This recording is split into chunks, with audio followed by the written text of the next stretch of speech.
Welcome to Boutique Benefits Company Q&A. We hope you find this helpful and leave comments below if you have more questions.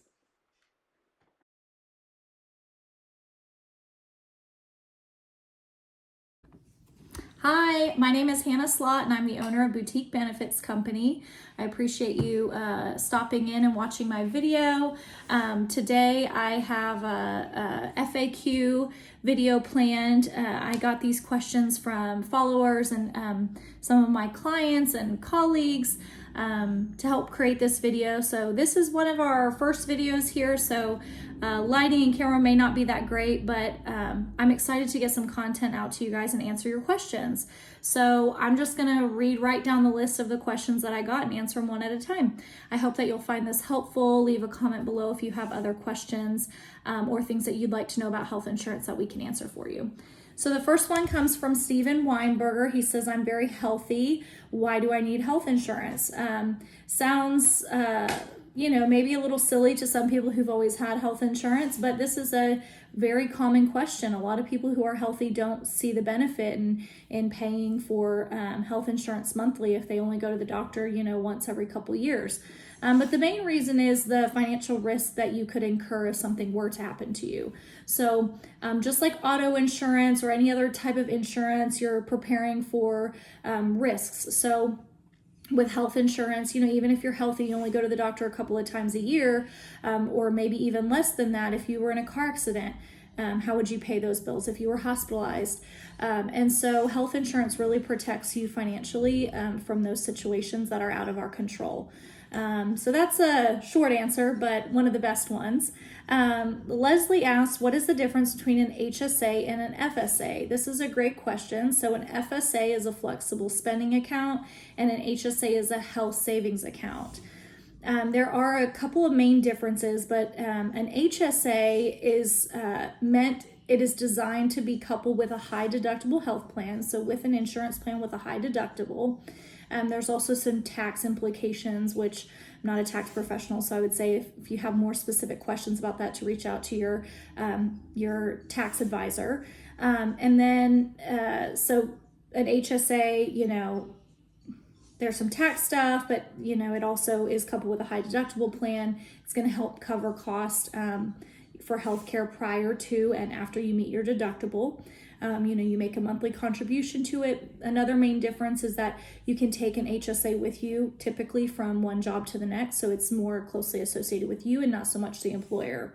An FSA is typically provided by an employer, and again, it's going to help you cover healthcare costs. Doesn't necessarily have to be put with a high deductible plan, but if you have co-pays, for example, and you have an FSA, you can put money into that, and that can help cover some of your healthcare costs as you use it throughout the year. Right along those same lines, Aaron asked right after that is it worth it if you're healthy and you only go to the doctor once a year? That's a great question. It really is going to depend on your financial situation and how you feel about risk. But one of the main things to remember with an HSA, if you have a high deductible plan, that you are not going to have coverage for the doctor's visit once a year if you don't have an HSA, so you're going to have to come up with that money out of pocket. So say your deductible is $1,500 and you need to go to the doctor for a sore throat. With the HSA, you've already set that money aside, so you are going to have the funds to pay for that visit when you go. Similar with an FSA, but maybe for an FSA, it's easier to think about if you have a health insurance plan, the copay to go see a doctor is $50. If you're in the situation where, you're really not sure if you'd have the extra $50 if you got sick, an FSA is a good idea because, again, it's just planning and preparing in advance for when you're going to need to use healthcare. Those are some great questions. Suzanne asked, what's the difference between an HMO and a PPO? So an HMO is what's called a health maintenance organization, and a PPO is what's called a preferred provider organization. The main differences between the two is an HMO, when you have one of those, you're limited to the doctors and the hospitals within the network of the plan. Now there is some kind of exceptions to that for emergency care services, but typically you're going to go to see the providers within the network. A PPO, preferred provider network, does still utilize, preferred provider organization does still use networks. So you will still want to stay in network if at all possible, but in the event you wanted to go out of network, you could. Typically, when you out of network, you have lower benefit levels. So, for example, if your doctor's visit copay was $50 in network, it might be $70 out of network. That's just an example. So you do kind of have to. There are some implications when you go out of network, but you have that flexibility versus on an HMO. If you want to go out of network, there will be no coverage unless it's an emergency. So you really can't just say, oh, I feel like going to see this doctor. That's the main difference. Thank you for the question, Suzanne. That's a great one. Mindy asked, what is coordination of benefits? Coordination of benefits is when you have two different health insurance coverage. They're going to coordinate to cover the bills. So, they're going to basically compare. One of them will be primary, one of them will be secondary, and they will coordinate to cover the cost of the bills. Karen asked, why a supplement when I get Medicare? This is a great question. So you don't necessarily have to choose a supplement, but one of the reasons why people choose a supplement when you go on to Medicare is because original Medicare has no max out of pocket. So a lot of people think that Medicare is free or they don't have to pay anything for it, and that's just not true. So there is cost sharing involved with Medicare. So if you go into the hospital or you go to the doctor, you will have a portion, which is typical for insurance. However, original Medicare, you'll never reach a point where they say, oh, you've spent a lot of money this year, so we're going to cover you the rest of the year. You will continue to have to pay your portion, which doesn't necessarily seem like a big deal, except for if you have, again, a large event happen. If you get cancer, if you are in a major accident, your bills can keep going for quite a while. And so to have no max out of pocket is just a larger financial risk. When you have a supplement, it helps cover that risk because the supplement is going to help cover your portion of Medicare, the Medicare cost. So great question. TJ asked, does a Medicare Advantage plan cover me if I do a lot of traveling in the US and sometimes out of the country? A Medicare Advantage plan will cover you for emergencies and typically urgent care as well. Sorry, I'm talking to my daughter on the side. And so if you are traveling in another state and you have an emergency, you will be covered on an HMO. On a PPO, you again have more flexibility, just like we were talking before, to go out of network. Now, there are going to be limitations on Advantage plans for traveling outside of the country. Medicare supplement plans, depending upon which one you choose, can have foreign health coverage. So if you do a lot of traveling outside the US, a supplement is a really great way to go. There are still options on an Advantage plan in that you can purchase separate travel insurance if that's important to you. But yes, if you're within the US and you have an emergency or an urgent care visit, you are going to be covered. Sharon asks, what should I consider when thinking about a high deductible plan? This is a great question. One of the main things you should think about if you're going on a high deductible plan is, how am I going to meet that deductible?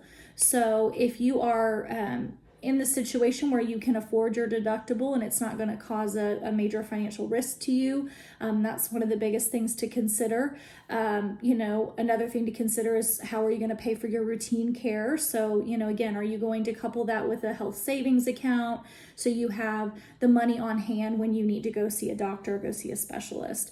I would say those are the biggest things to consider. All right, so moving right along, Lynn asks, why would I need a cancer or accident plan when I have good health insurance? This is a great question. So as I'm sure you probably know, cancer treatments are always changing and evolving.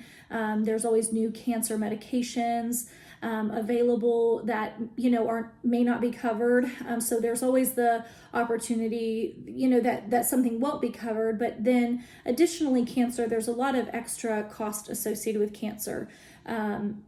There is a statistic that says the first time cancer diagnosis typically costs about $40,000 out of pocket. So, when you're thinking about cancer, you have to think about, are you going to have any lost wages? Are you going to miss any time from work? Are you going to have to travel for your care? If so, that can be a large cost. And so it's really important to think about the big picture, not just necessarily, what your health plan is going to cover.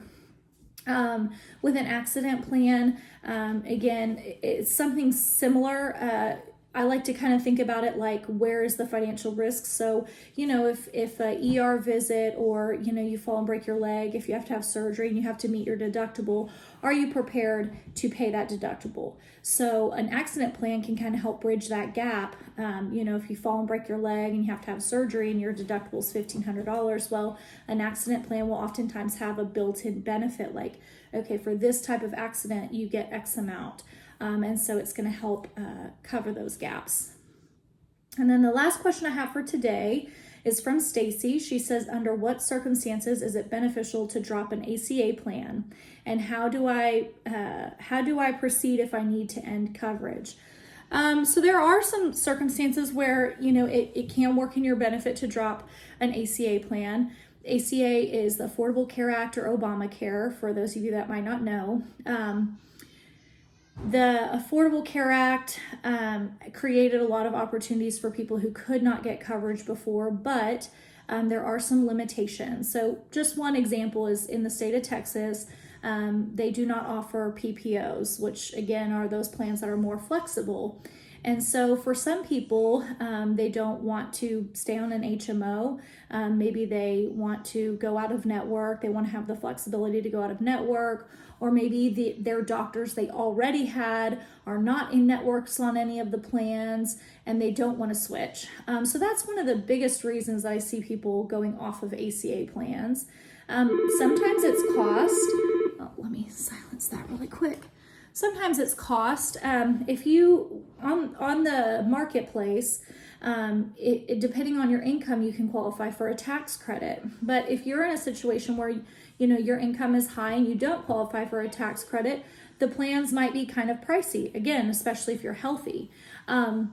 And so the only time I would really recommend dropping an ACA plan is one, if you already have something else set up to cover your health care costs. So if you're doing an alternative like an indemnity or a short-term medical plan, or even, health sharing, which I won't get too much into that right now, but, it's something to, hold on one second for me.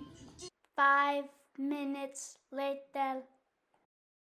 So yeah, as I was saying, you definitely don't want to drop coverage until you have something in place already. And then if you do need to drop coverage, you can drop your coverage at any time on the marketplace.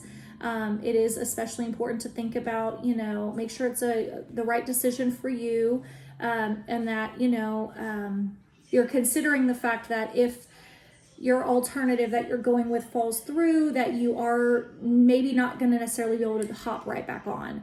So, outside of open enrollment, you have to have what's called a special election period.